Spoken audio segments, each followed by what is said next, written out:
Alpha amino acid. Alpha amino acid क्या होता है? एक बाई फंक्शनल ऑर्गेनिक कंपाउंड होता है। बाई फंक्शनल ऑर्गेनिक कंपाउंड होता है। इसे हम लोग ज्यूइटर आयन भी बोल सकते हैं क्योंकि बाइपोलर होता है। इस पर दो अपोजिट चार्ज होता है क्योंकि इसमें एसिडिक और बेसिक दोनों ग्रुप होता है। एसिड अपना हाइड्रोजन को लॉस करेगा तो बेस अब क्या करेगा? हाइड्रोजन को गेन करेगा।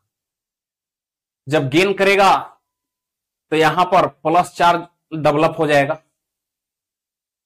और जहां से लॉस किया है कार्बोक्सी जो ग्रुप है वहां से हाइड्रोजन का लॉस हुआ है तो ऑक्सीजन का और हाइड्रोजन का जब बॉन्ड टूटेगा तो ऑक्सीजन पर माइनस और हाइड्रोजन पर कैसा चार्ज? प्लस। तो ऑक्सीजन पर इसका मतलब कि यहां पर माइनस है और प्लस वाला हाइड्रोजन तो कौन गेन कर लिया? अमीन ग्रुप। तो अमीन ग्रुप पर कैसा चार्ज हो जाएगा? तो प्लस। यानी इसका मतलब है कि बाई फंक्शनल ऑर्गेनिक कंपाउंड है लेकिन बाइपोलर होता है। बाइपोलर होने के कारण इसको ज्यूइटर आयन भी बोलते हैं। प्रोटीन जो बनता है वो अल्फा अमीनो एसिड से ही बनता है।